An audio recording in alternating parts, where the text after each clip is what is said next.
I've always been clear that we need a closer relationship with the EU. That is in our national interest. And we've taken important steps towards that with the EU-UK reset. And it is a reset. Relations between the UK and the EU are in the best position they've been for 10 years. We've already taken steps on food and agriculture to align with the single market. That's the sovereign decision that we have taken. I think we should get closer. And if it's in our national interest, in our interest, to have even closer alignment with the single market, then we should consider that. We should go that far. We're already aligning on energy, reconnecting to energy in Europe, on emissions, but I think the single market, further alignment, as I say, if it's in our interest to do so, we should take that step. Right, so let me get this straight.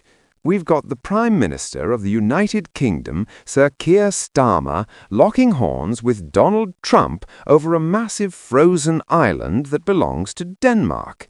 Yes, you heard that correctly. Greenland, the place most Brits couldn't point to on a map if their life depended on it, is now at the center of what could become the most bizarre diplomatic crisis of the decade.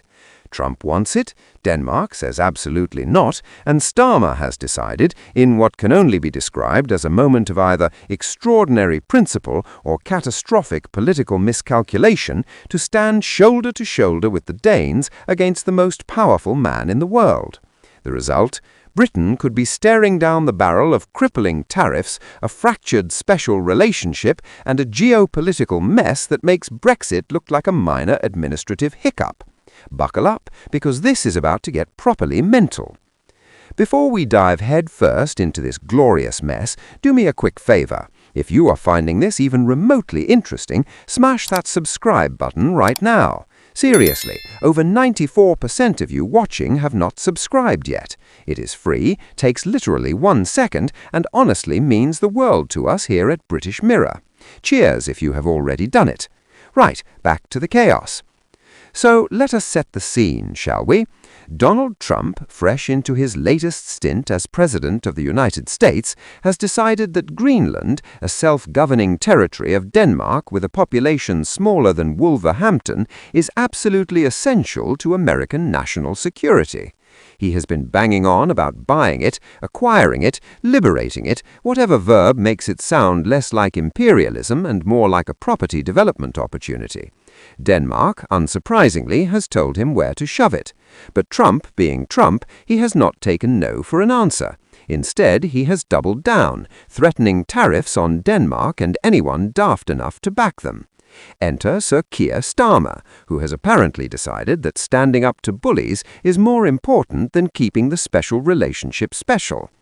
Now, Starmer has joined 7 other European leaders, including those from Denmark, Finland, France, Germany, the Netherlands, Norway, and Sweden, in issuing a joint statement that basically tells Trump to wind his neck in.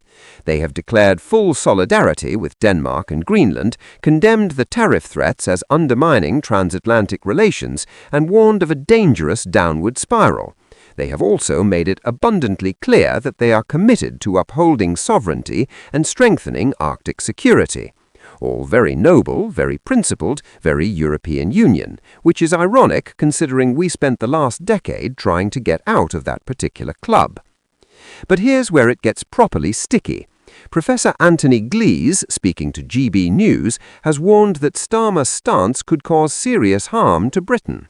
And when a professor who spends his days analysing international relations says the gravity of the moment can hardly be exaggerated, you know things are about to get spicy. According to Glees, there are 2 fundamental principles at stake here. First, national sovereignty. You remember sovereignty, right? That thing we were all banging on about during Brexit, the right of nations to govern themselves without interference from outside powers. Well, apparently it still matters, even when the external power in question is our closest ally. Now here's the delicious irony. Brexiteers spent years arguing that sovereignty was sacred, that Britain should never have to bow to Brussels, that we needed to take back control. And now, when Donald Trump is threatening to trample all over Denmark's sovereignty by demanding Greenland, some of those very same voices are suddenly a bit quieter. Reform UK, for instance, seems less bothered about sovereignty when it is America doing the trampling rather than the European Union. Funny how principles become flexible depending on who's wielding the power, is it not? But Glees makes a crucial point. If the people of Greenland one day decided they wanted to join the United States, that would be their decision. Democracy and all that. But Trump is not exactly waiting for a referendum, is he? He's threatening economic warfare to get what he wants. And if Greenland falls, who's next? Canada, sandwiched between two chunks of American territory, suddenly starts looking very vulnerable. Glees reckons Canada would be next on Trump's real estate acquisition list, which sounds absurd until you remember we're living in a timeline when the President of the United States genuinely floated the idea of nuking hurricanes. Nothing is too bonkers anymore. This brings us to the second principle Glees highlights: blackmail. No sovereign nation, he argues, can give in to blackmail. It is a lesson we learned the hard way in the last century, when we stood alone against Germany in 1940.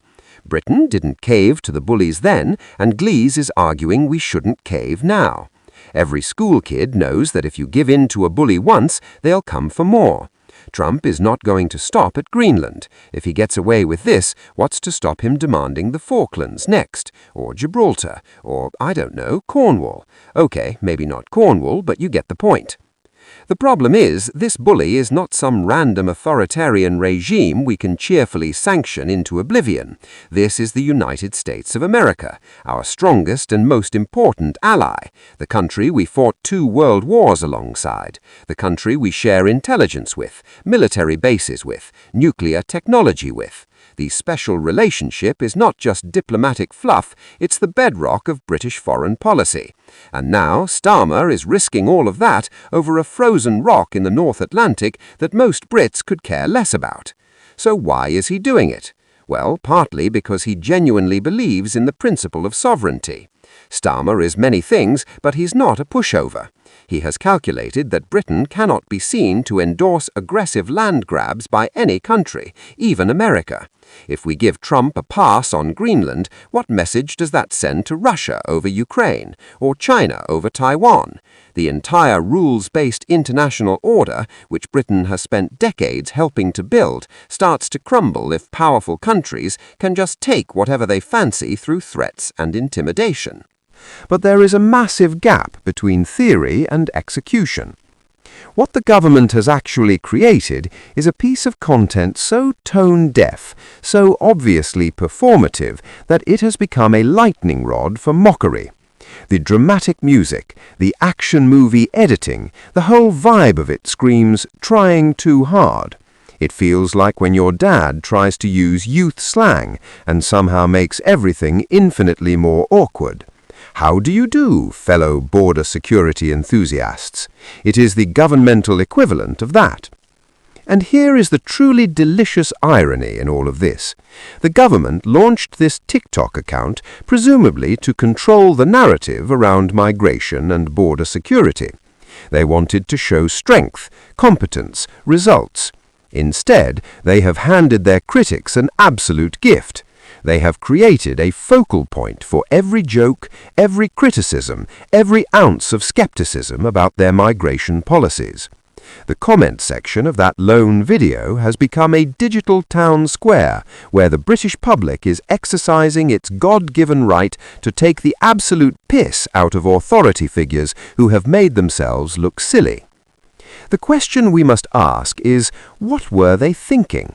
Did nobody in the entire chain of approval for this project raise their hand and say, hang on, might this come across as a bit daft? Was there no moment of reflection where someone thought perhaps a social media account is not the solution to a complex humanitarian and political crisis? The fact that this made it through multiple levels of government bureaucracy and political oversight without anyone pumping the brakes is genuinely fascinating from a decision-making perspective. You also have to spare a thought for the poor social media manager who has been assigned to run this account. Imagine that job description. Wanted, social media expert to make illegal immigration enforcement engaging and shareable. Must be comfortable with constant mockery and single-digit engagement rates. Thick skin essential. Apply within. That person is currently living through what can only be described as a professional nightmare. They are the face of one of the most ridiculed government initiatives in recent memory, and they have to keep posting through it all with a stiff upper lip. What makes this entire situation even more absurd is the timing. We are in January 2026. TikTok is hardly new or cutting edge anymore. If the government had launched this 5 years ago, it might have seemed innovative, ahead of the curve. But now it just looks like everyone finally caught up to what young people were doing in 2019 and decided to copy it without understanding why it worked in the first place. It is the policy equivalent of your mum finally getting Snapchat just as everyone has moved on to the next thing. The broader context here matters too. This is not happening in a vacuum. The UK has been grappling with migration issues for years. The small boats crisis has dominated headlines. Different governments have tried different approaches, from the Rwanda scheme to increased channel patrols to international agreements. Some of these approaches have been more successful than others. Some have been controversial. Some have been legally challenged. But what they all had in common was that they were actual policy interventions, not marketing exercises.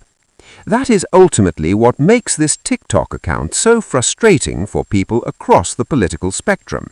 It feels like style over substance.